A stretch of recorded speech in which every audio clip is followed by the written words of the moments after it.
So my goal was to create a software using basically getting a look under the hood of what the comps would really be that an appraiser would be considering that would be part of an appraisal. How do you feel about those changes? Basically, they are just gobbling data off of every appraisal, that standardization of the appraisal form. That's why I said in the opening, I mean, really, the transaction starts with the appraisal, the value of that home. As a lender, we want the truth in that. They're taking their chips off the table. I'd say one of the key words for everybody out there is it's negotiation now. I think at the end of the day, what is most important is that communication. It's having real, honest conversation with your customer, right, with your seller. So one of the most important parts of a real estate transaction is the appraisal.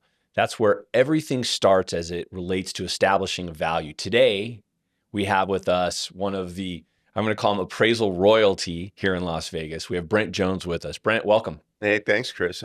That's pretty nice. That's appraisal royalty. Wow. Where do we go from Can here? I get quotes? So you and I have known each other now for almost 30 years.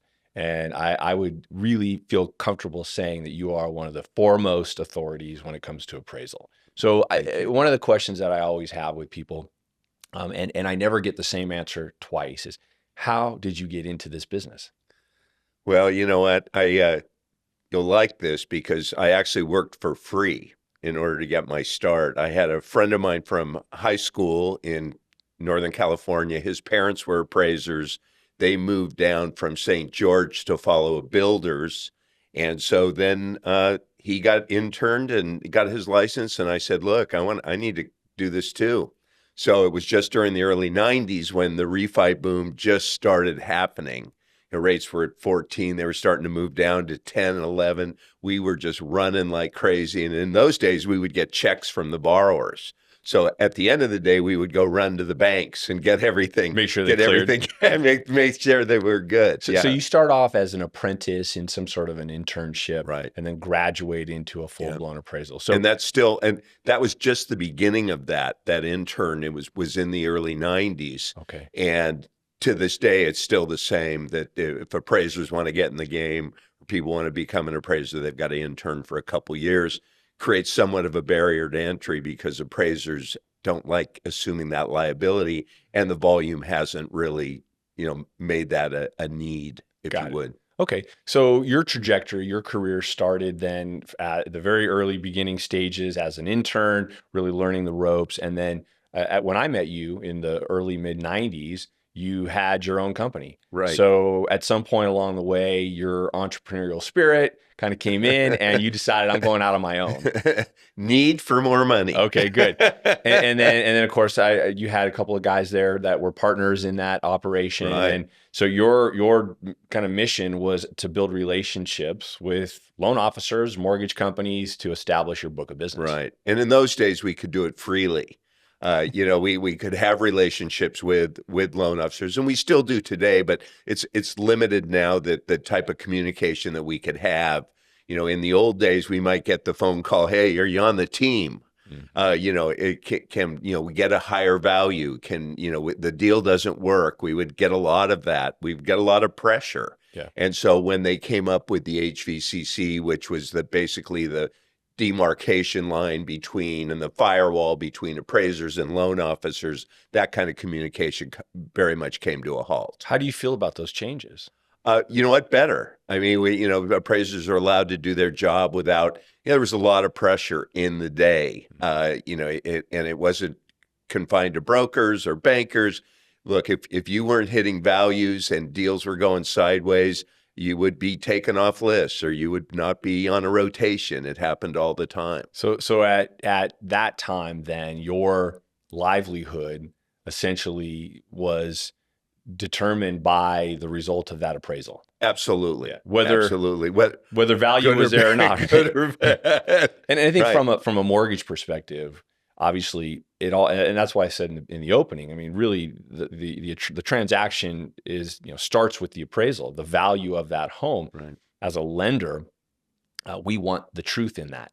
Right? We want to understand that when we establish that loan amount and a loan to value, that we have a right number. Right. Well, the risk side of the house absolutely wants that. Yeah. On the origination side, when they get that phone call that a value has come in, below under contract, it creates a whole chain of events that nobody likes to get into. A buyer's agent has to get called, listing agent has to get called, they have to renegotiate the transaction. It puts that transaction at risk. So you own an AMC. So as I ask this question, maybe take a step outside of that ownership. How do you feel about the AMC process and how it came into the industry? And do you feel it's been good for the business? Oh, absolutely. I mean, not and again, stepping away from it, there's a lot of appraisers don't like it as obviously because they had a direct relationship before 2009, and now they don't have that. Now they have another company doing their marketing, doing their quality control, doing all of that. But it hasn't been an easy transition, other than the fact that most lenders went out and started with the AMC model. There's other models. There's appraisal desks that go direct. Really is about it's about appraisers feeling like AMC is getting into their pocket, and there are good AMCs and bad AMCs in terms of what their fee levels are and how much they really take. In terms of the margin. So it's hard for them we get generalized a lot in the appraiser forums, but it's not really fair. We work off what I feel is a very fair margin. We can still make a buck, and the appraiser still gets a generous fee. And we do a lot of things for them that we do their marketing. Right. We have to get the business that's off them now. So you've taken on some of what they would previously have as part of their day, part of their job. And so all of this was a direct result of certain legislation. Fill us in just a little bit about how all of this actually came. Right. So it was called the HVCC, which is basically made sure that there would be no more direct contact between loan officer could not order the appraisal anymore directly from the appraiser. In those days, we would be able to just get an order direct. When you were a loan officer, you could write up the order, send it to us. That process now came to a halt. And so those appraiser independence guidelines called AIR, and as an AMC, we actually have to certify that those appraisals now are done with that appraisal independence in mind. So is it safe to say then that really all of this is in an effort to come to a fair value on the property without being influenced by the interested parties? Absolutely. And there's still influence. I mean, we go to a listing appointment, we've still got the listing agent giving, we go to a listing that's under contract, we still get the comps from the listing agent, and that's all fine. That's all spelled out. There was some myths that happened when this first came out, knee-jerk reactions, where agents were told, oh, no, you can't have any, you can't give the appraiser anything. And that was never the intent of Dodd-Frank. It was, it's written in there that, any party of the transaction can give additional information to the appraiser. You can't give him $500 in an envelope, but you can give him information. Got it. Okay. And so now, as the industry has evolved, data has become critical. We're seeing that applied in this concept of appraisal waivers.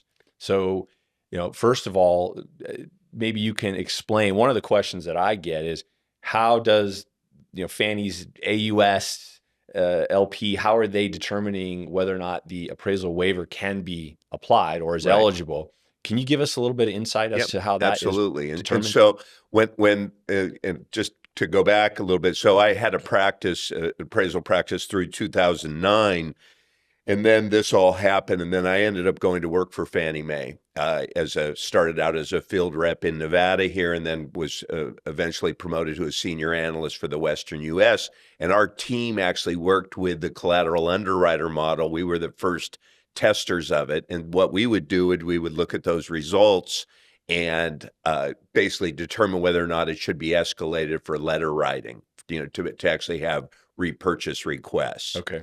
And so we were able to look at it and see the strong points of it.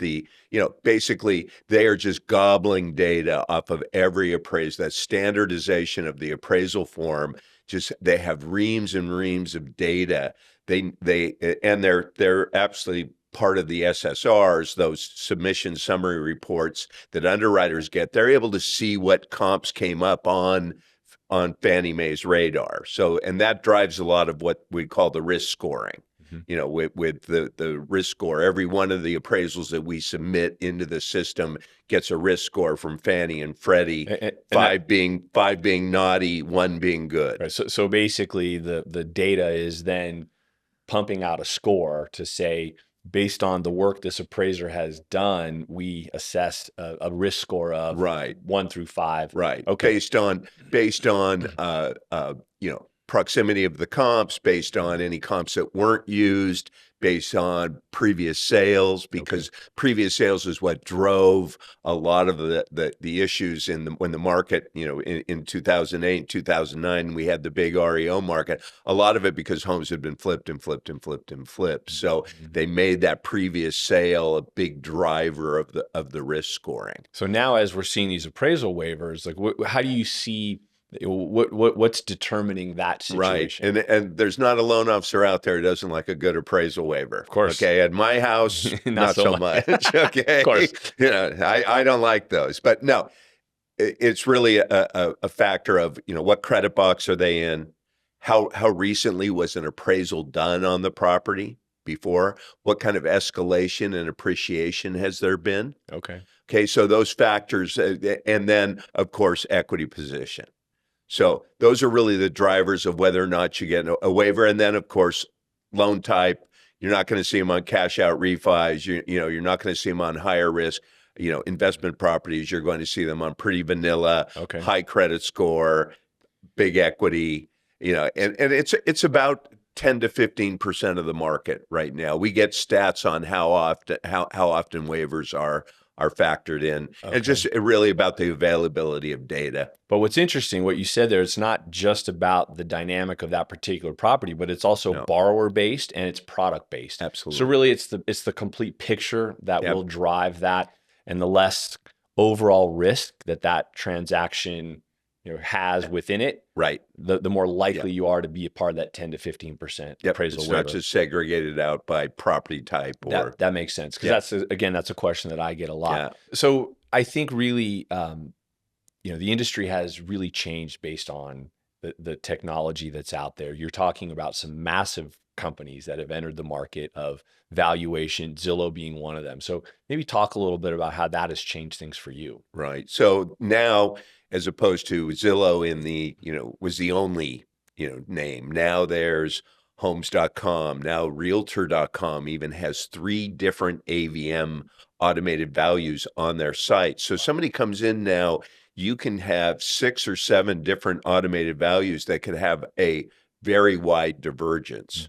And so my goal was to create a software using basically getting a look under the hood of what the comps would really be that an appraiser would be considering that would be part of an appraisal, by combining what I do as an appraiser in my search scenarios that expand out when data is scarce. So I'll widen my parameters if the more unique the property is. And then I partnered with an AI company called PropMix.io out of New York, and they now drive their AI and their data points against that database to come up with the 4 best sales and the 2 best listings. And we created this product called Value Test AI for realtors. So as opposed to just simply posting a value as Zillow and others do, right, you're giving the data behind that value, and probably a better opportunity for those involved to understand how that value has been established. Absolutely. And it doesn't change everybody has a process. You know, they're going to run their CMA, their comparative market analysis, or some say competitive market.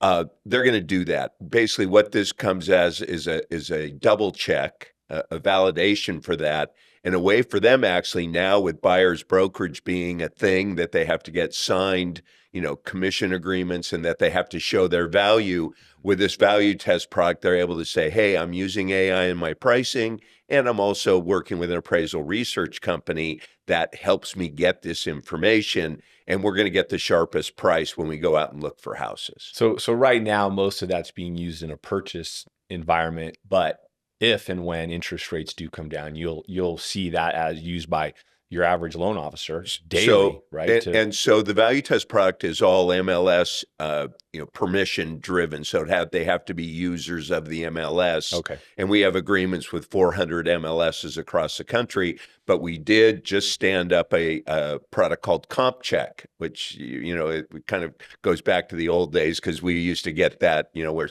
a loan officer would call us and want 10 properties Sure. comped Oh, all yeah. day long. So now this Comp Check AI is the sister product for loan officers.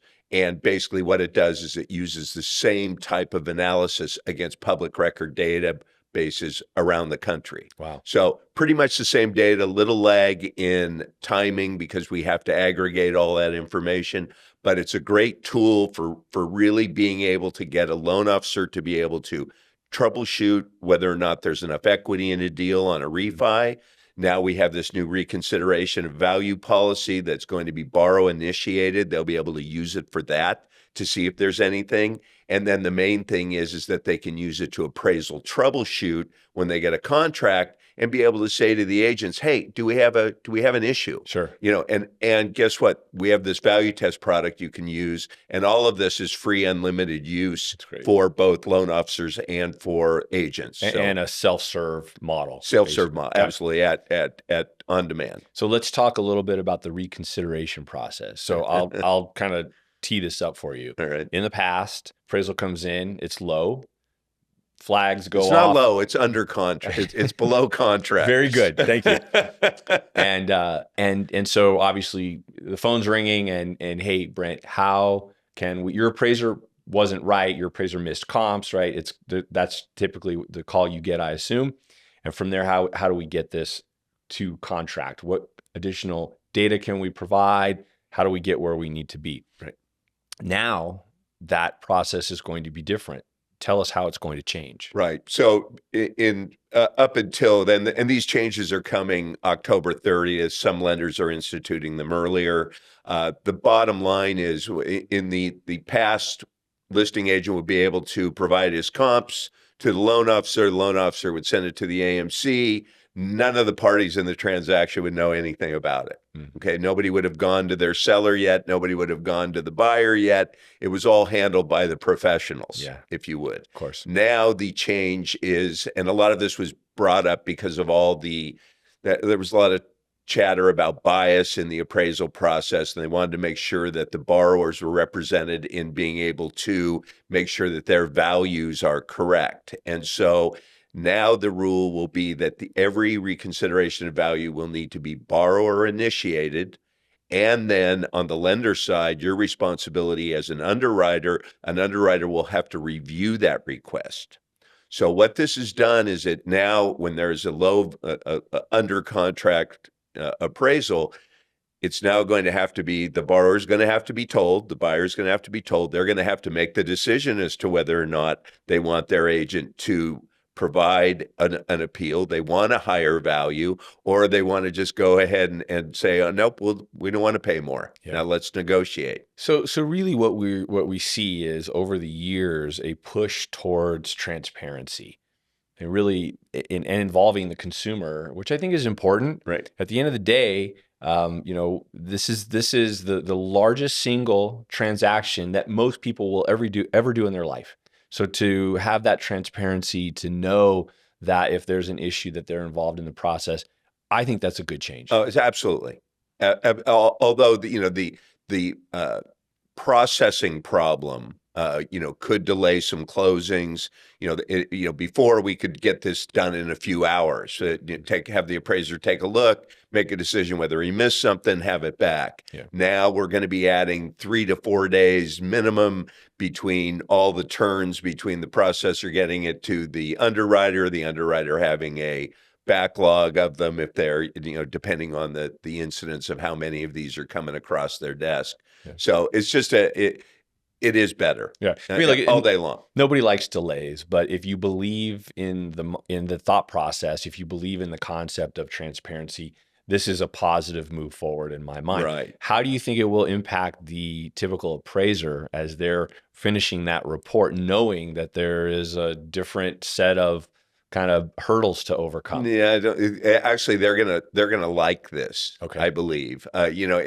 typically everybody wanted something to come in a contract, come in over contract. And now this is really about protecting the borrower even more. Appraisers don't care. I mean, they're not going to do anything differently. The biggest risks here are that agents aren't going to know this. A listing agent there's reputational risk for the loan officer. They're really the one who are going to bear the brunt of this, because they're going to have to educate their agents that no, those days have changed, Mr. Listing Agent. Our buyer doesn't want to make an appeal. Yeah. So one of the things I always look for in any sort of change in our industry is the opportunity to communicate that out to my referral partners. Right. So I'm going to use this as an opportunity to educate and to inform the real estate community at every opportunity. So, Right. You turn something that could potentially be a negative into a positive. Hopefully we do a good job at that overall as an industry. Right. Let's kind of one more shift here. Let's talk about the market as it sits today.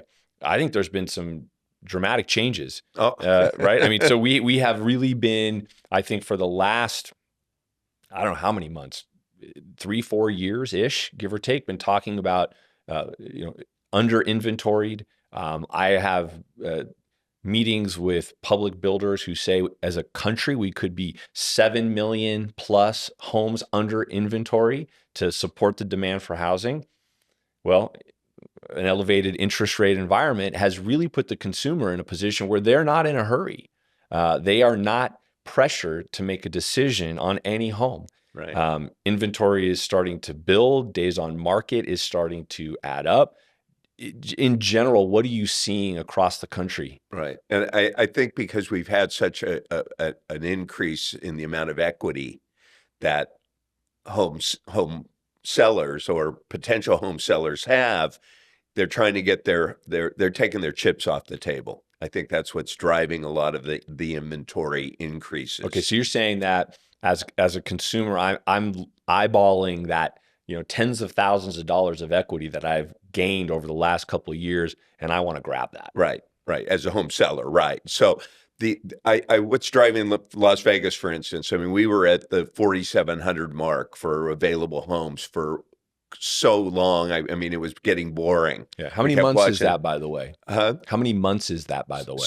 How many months? Supply.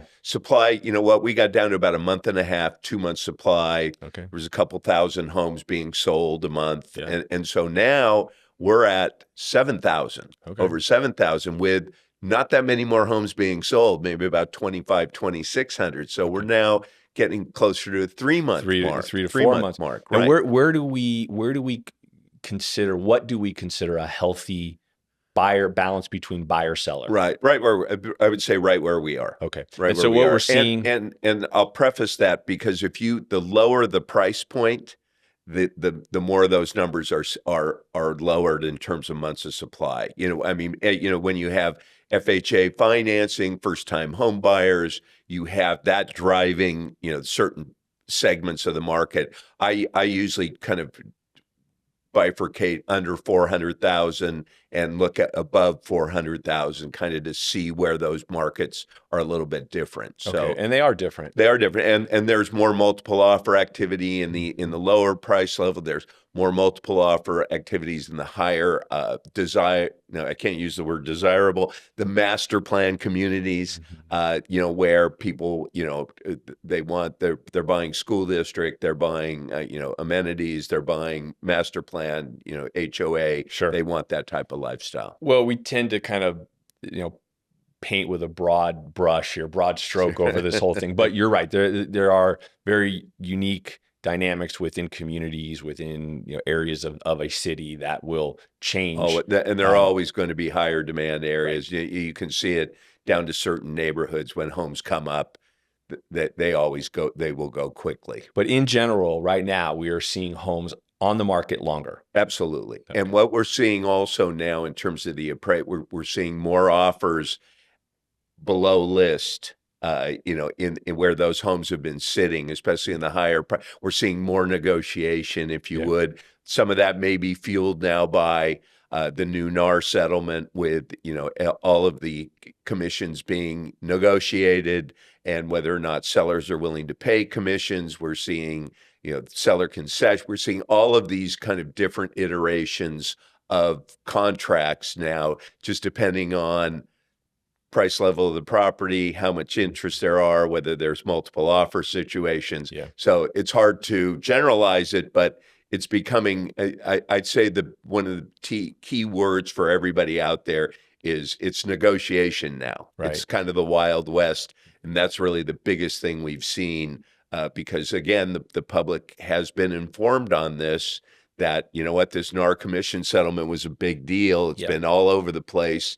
If you didn't know about it, it's we live it. Sure, every day. So we think it's there. Well, and we, as we talked about earlier, there's so much more information for the consumer out there. So if I happen to go to Zillow or any other sites that you mentioned, and I can see that the price on that on that site is lower than what is being listed for the home I'm looking at, I'm not going to pay more than what the home is worth. Well, and so I think you're seeing that. And I think another thing which is interesting to me is I'm always curious, is it because that home is overpriced, or is there possibly a correction happening?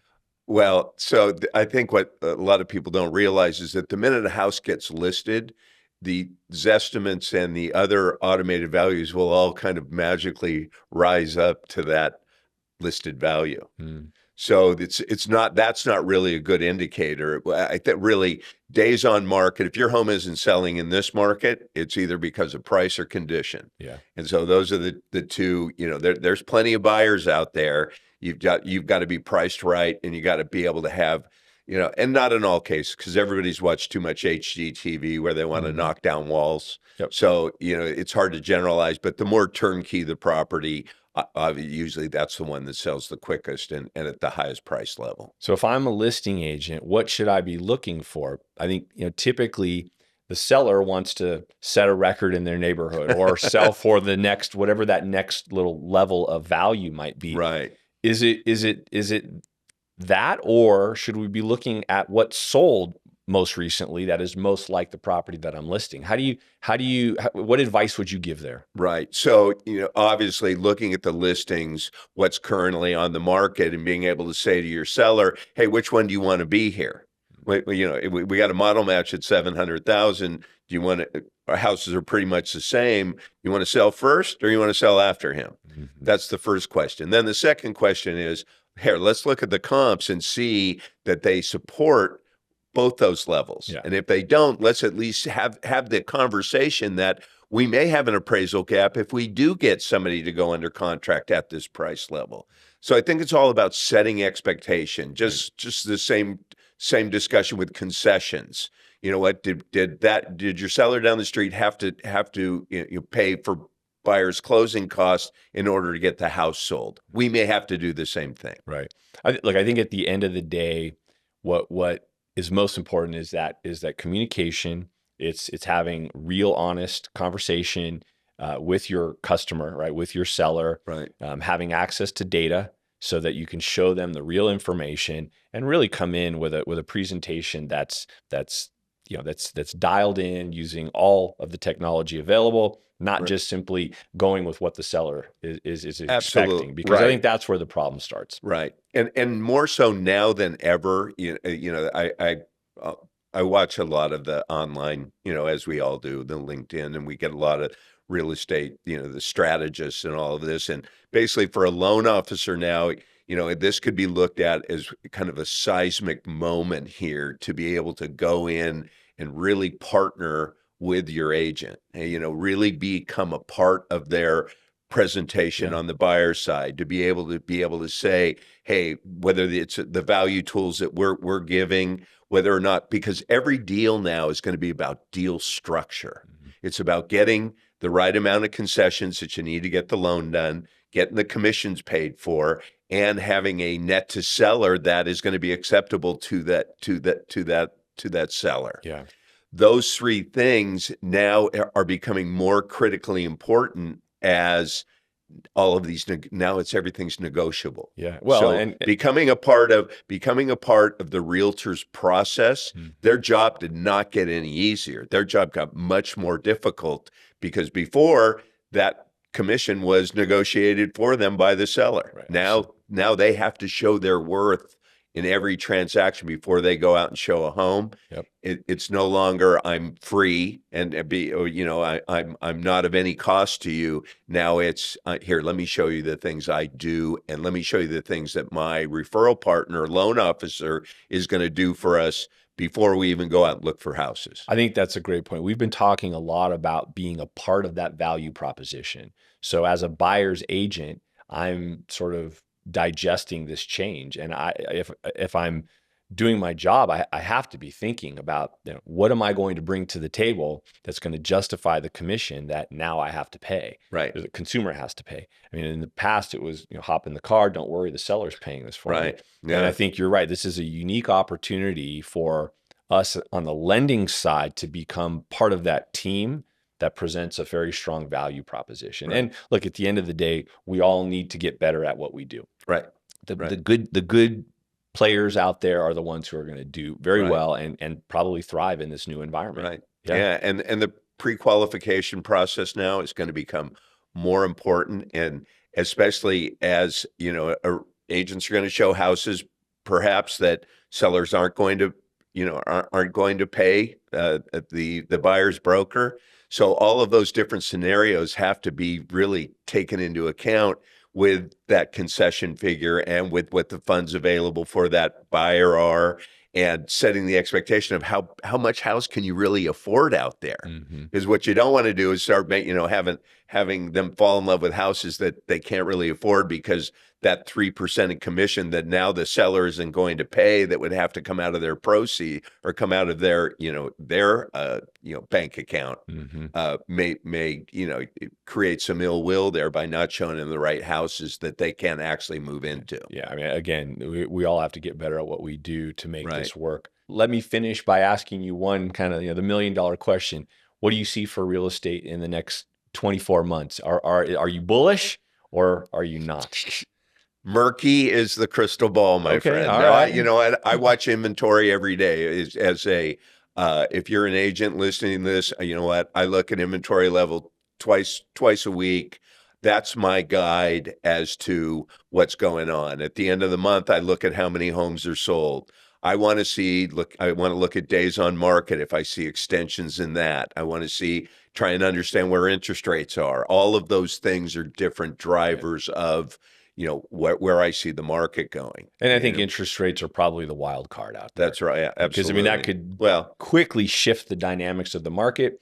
I think we're heading towards a buyer's market at the pace we're on. That could shift on a dime if interest rates drop significantly in a short period of time. Well, Brent, thank you. Thanks. This has been fun.